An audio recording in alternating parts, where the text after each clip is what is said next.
Iya, pagi Karin. Silakan duduk. Ya. Arin Ya. Selamat pagi, selamat datang di Ruang Merdeka. Baru pertama kali ya di sini. Apa kabar hari ini? Baik. Baik ya? Tinggal di mana? Di asrama rusun di Jalan Tertarik. Di rusun di asrama. Ya? Berarti ke sini dengan bis setiap pagi. Ya. Jadi Arin setiap pagi diantar bis ke sini, bis sekolah. Kira-kira Arin tahu tidak kenapa ibu panggil Arin ke sini? Tidak. Tidak tahu ya? Ya. Oke. Jadi sebelum kita mulai kegiatan konseling, ibu minta kita berdoa dulu. Oke? Marilah kita berdoa mulai.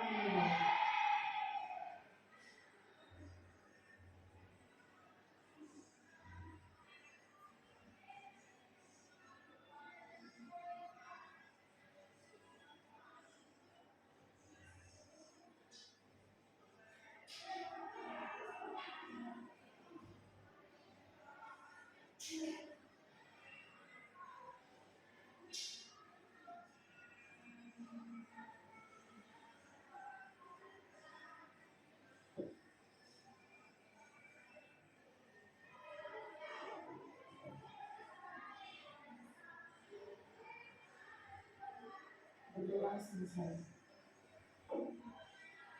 Oke, baik. Semangat ya? Masih. Enggak, lain sekali pagi ini.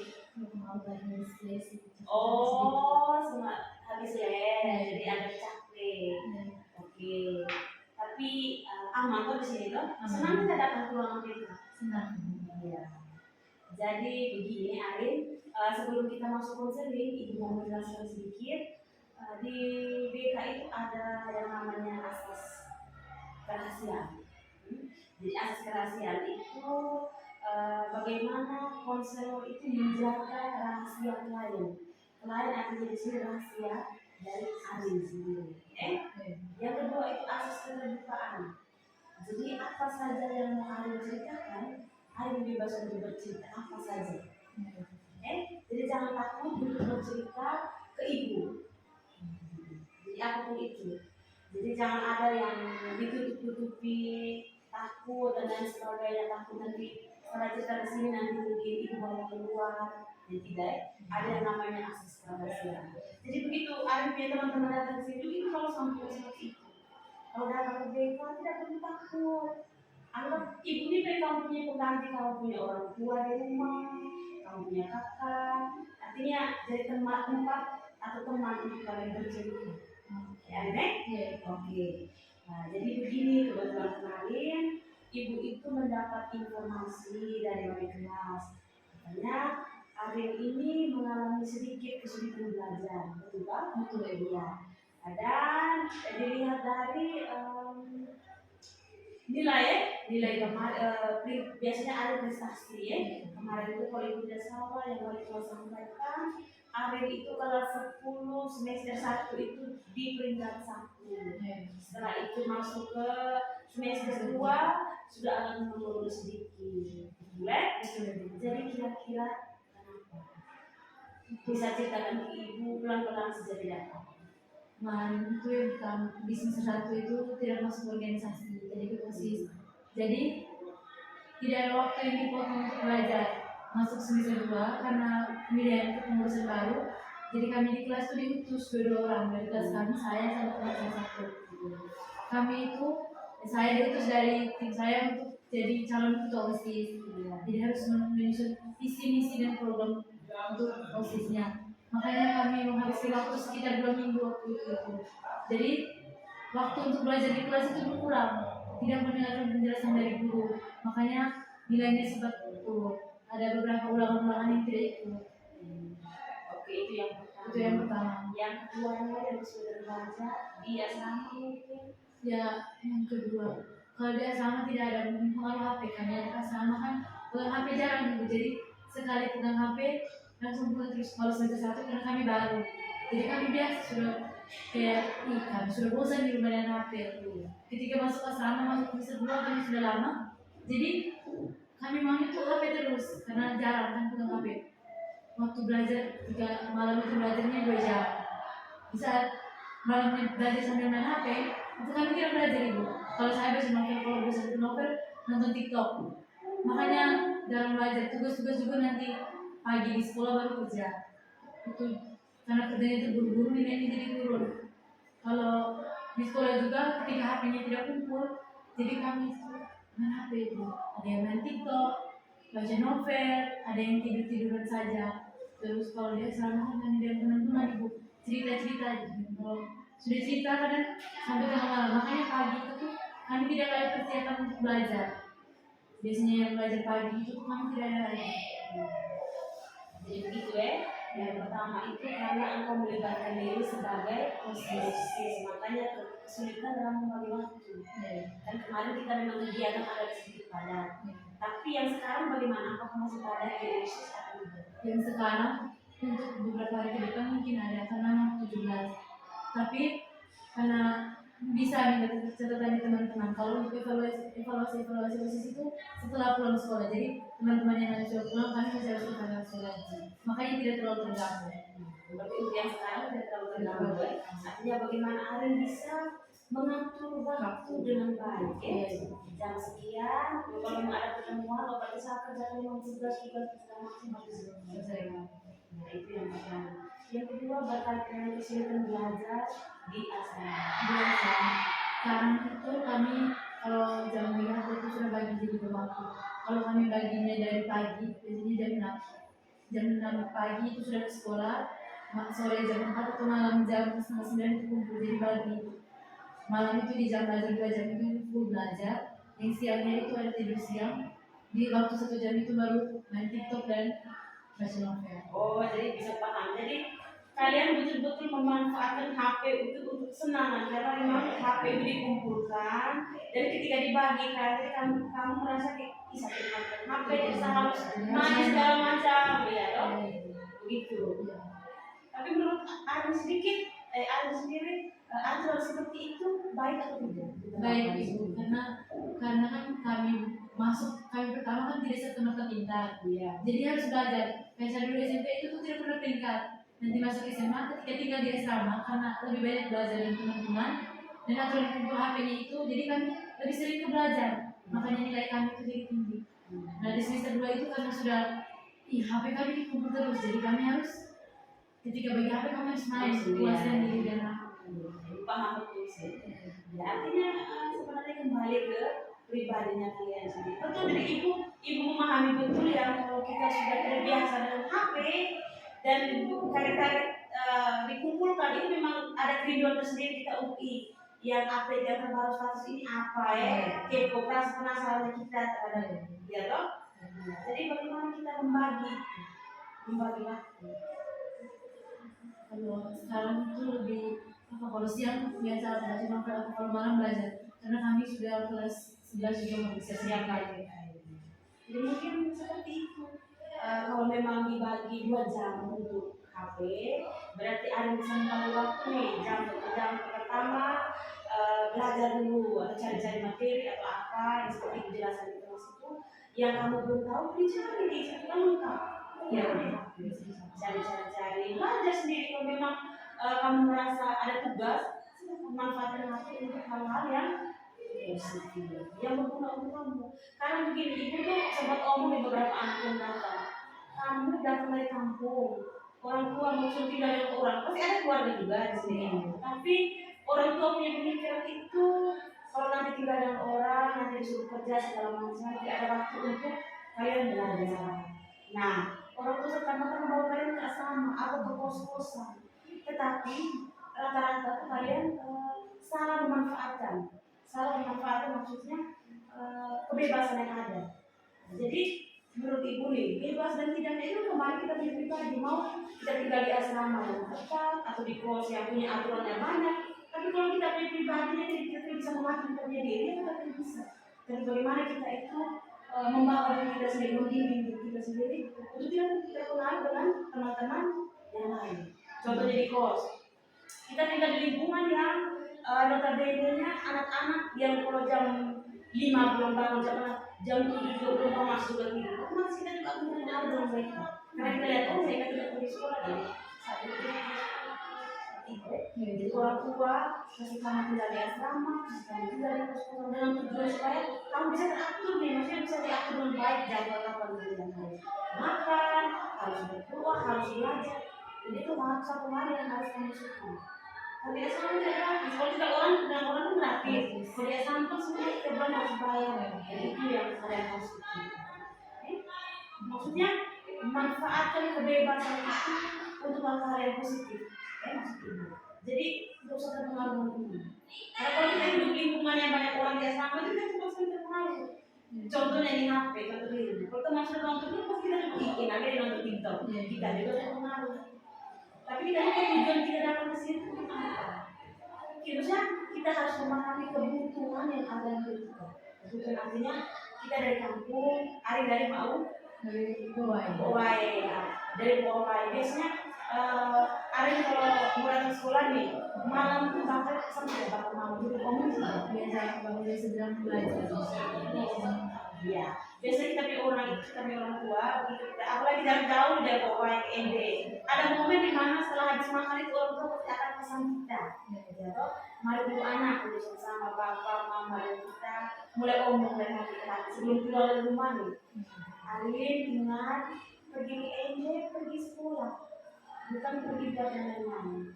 Ya, pasti ada lah pesan-pesan orang tua. Dan itu yang harus kita pegang.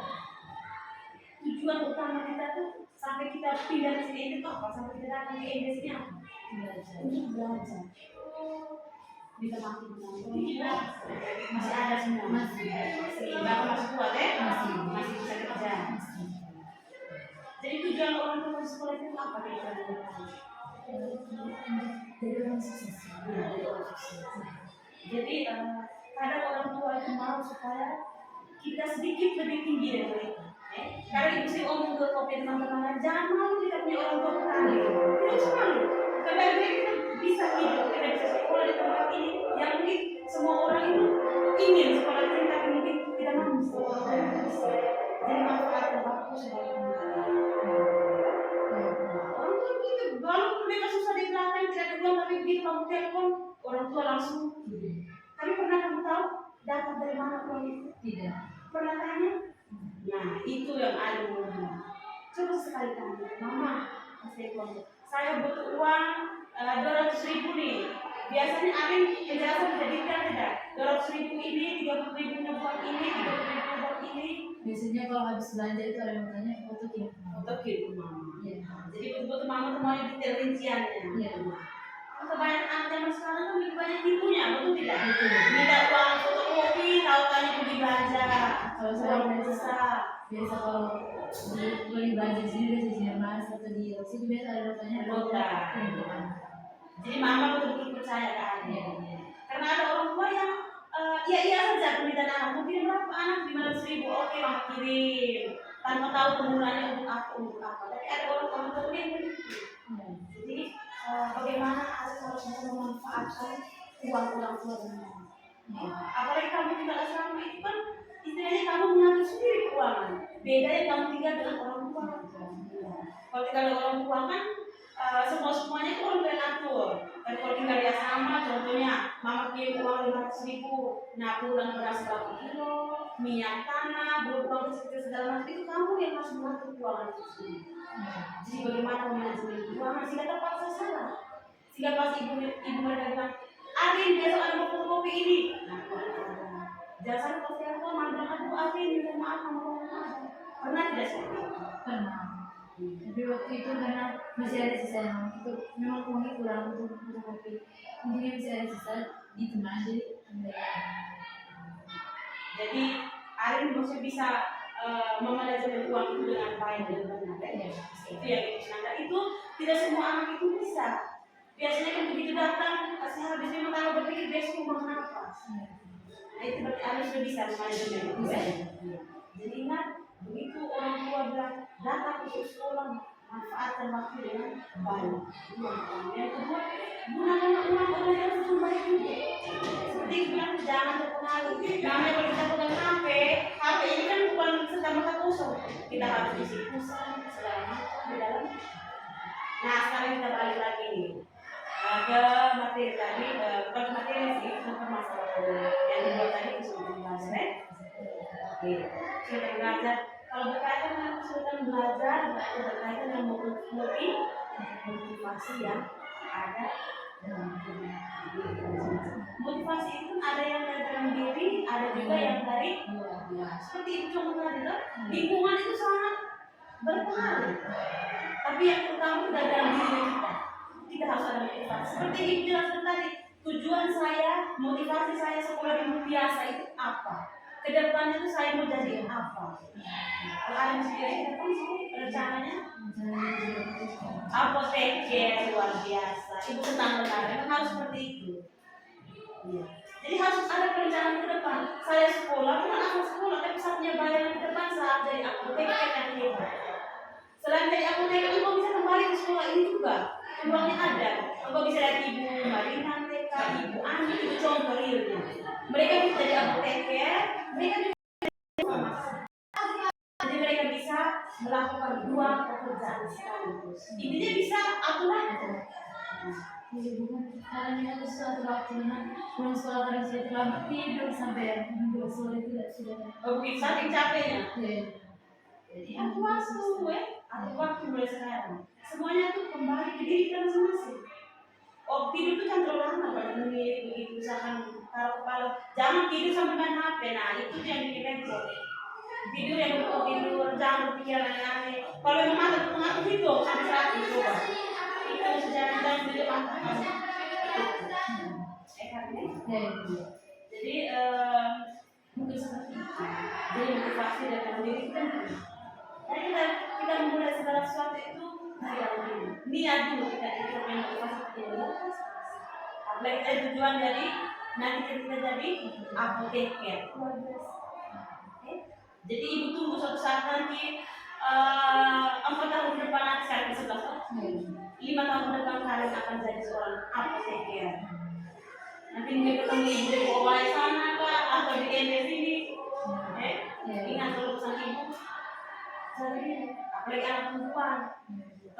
Keluar boleh, ada waktu keluar ya sekarang. Ada hanya satu sekolah. Keluar kecuali itu setiap hari. Tidak setiap hari. Jadi dia sama ada waktu untuk keluarnya. Kalau ada itu palingan setelah jam pulang sekolah kan masih sendiri. Jadi ada anak yang keluar untuk beli sayur. Kalau saya jarang karena di rumah itu ada sayur dan petani. Jadi sering bawa dari rumah. Dari kampung saya. Tidak biasa jarang. Ya, jadi kebiasaan itu seperti itu. Harus mulai sekarang bagaimana akari mengatur waktu. Memang ibu senang untuk aku di kegiatan OSIS. Ya waktu PMPLN dibilang hari selalu di depan. Aku OSIS atau OSIS sekarang? Tidak ibu OSIS Tasya. Aku mengurusnya luar biasa. Dibilang aku begitu semangatnya keluar masuk ini anak luar biasa. Jadi punya apa tersendiri sih menurut ibu luar biasa. Tetap semangat, tapi harus kita atur waktu juga. Misalnya waktu itu kegiatan OSIS yang berapa waktu itu misalkan harus fokus di tugas-tugas ya, cuma apa yang kalian fokus. Belum ada yang kalian mau sampaikan. Tugas kami itu ditambah sebelah karena mungkin pakai Skype. Jadi ribut ketika kami ada yang ribut, apalagi kami ada apa yang suaranya kecil. Terus kasih pertanyaan ke teman-teman dan teman-teman yang kapasitas suaranya kecil, jadi kami yang lain itu tidak, makanya agak susah kami belajar, kurang konsentrasi. Jadi itu tuh berkaitan dengan kelas kemarin itu kalau tidak salah Ibu Geni sempat ngomong maksudnya tuh anggap pas ibu evaluasi itu singgung berkaitan dengan kelas. Nanti mungkin di depannya diusahakan lagi gedung yang sudah dibangun itu menjadi kelas.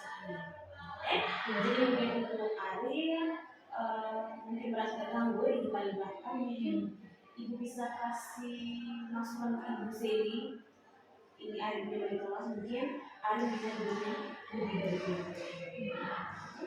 Di kelas bagaimana? Kalau di kelas yang teman-teman aman itu, hanya kami itu di kelas kami tulisnya di situ circle sendiri. Oh begitu, circle jadi harus pilih-pilih bila. Oh iya.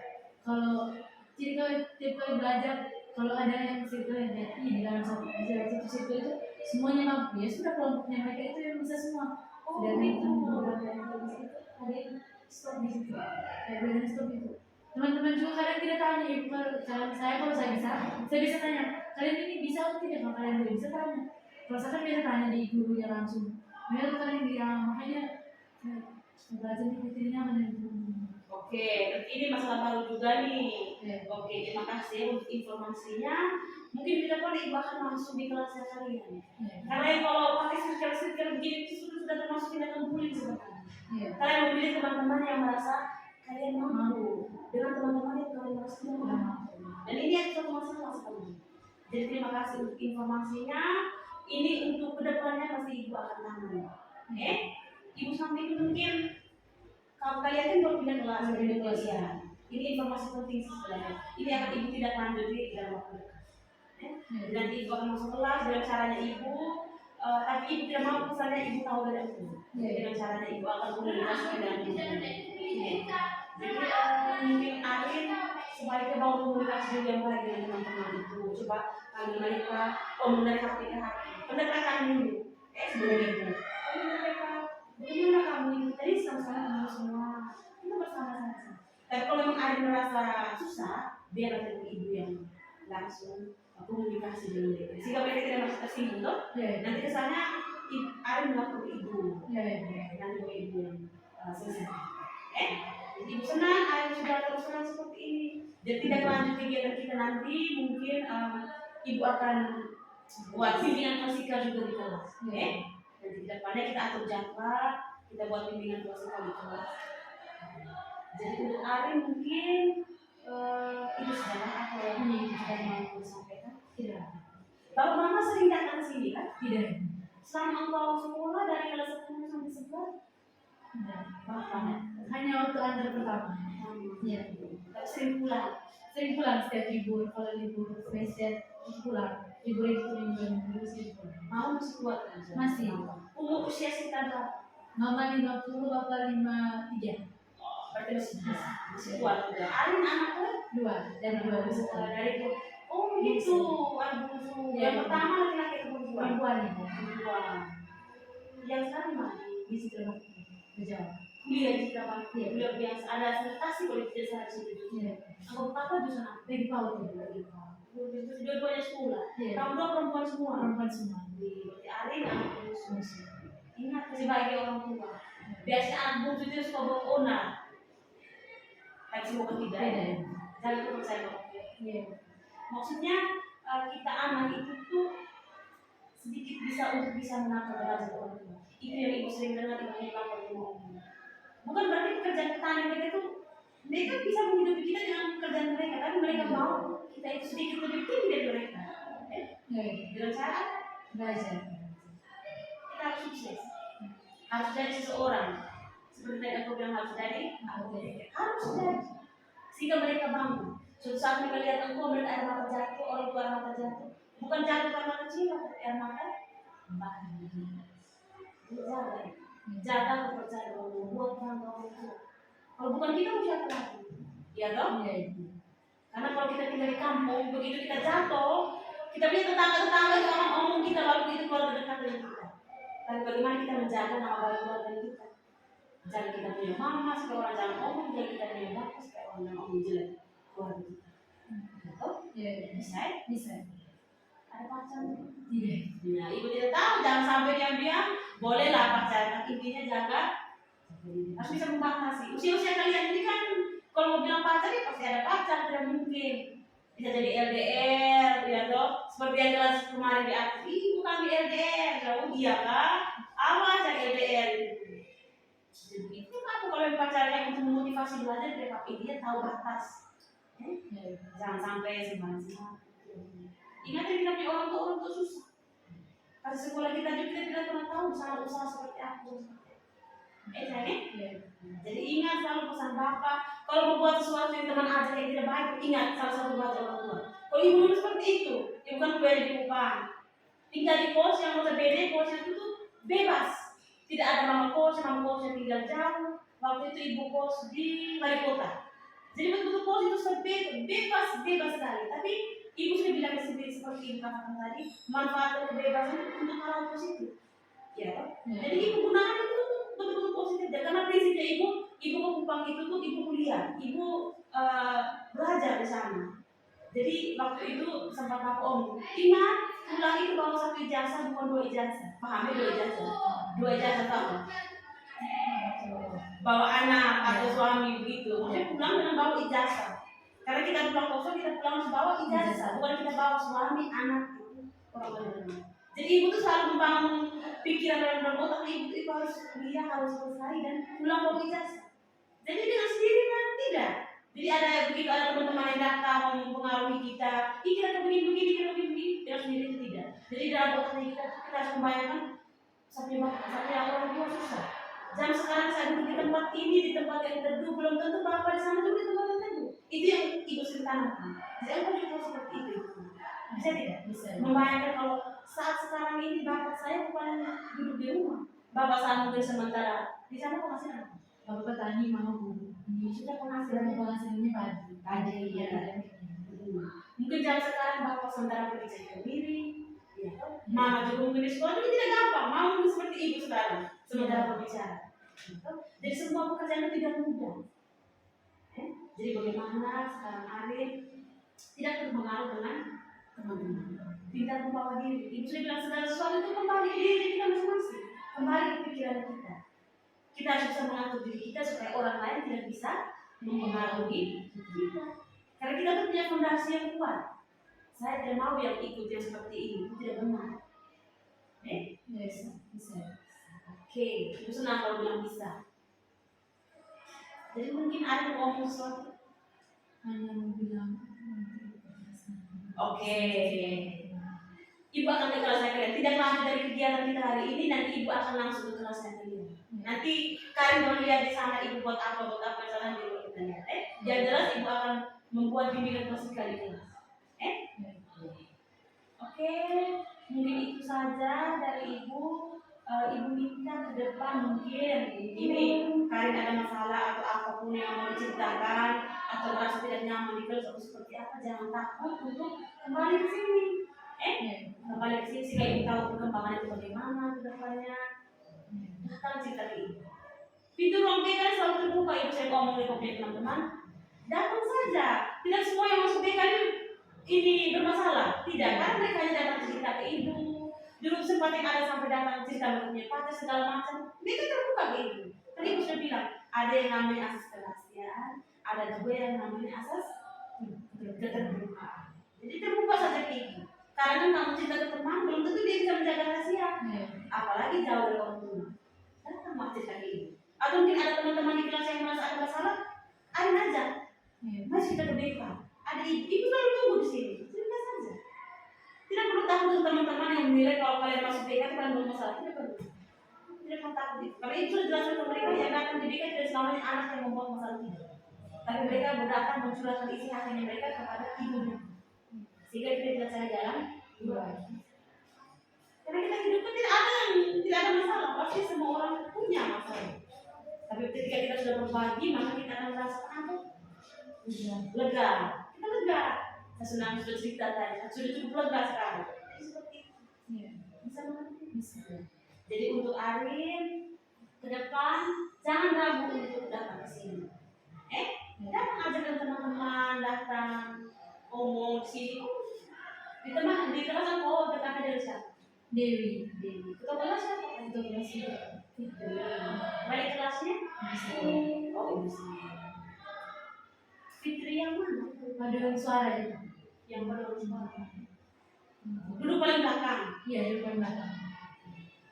Baik, mungkin itu saja kegiatan kita pada hari ini. Kita tutup dengan doa ya. Karena tadi kita sudah awali dengan doa, jadi kita harus tutup dengan doa. Jadi kita harus selalu ingat Tuhan kapanpun itu dimanapun itu kita selalu bernomor satu Tuhan. Betul tidak? Betul. Kita tutup kalau setiap saat Mari kita berdoa.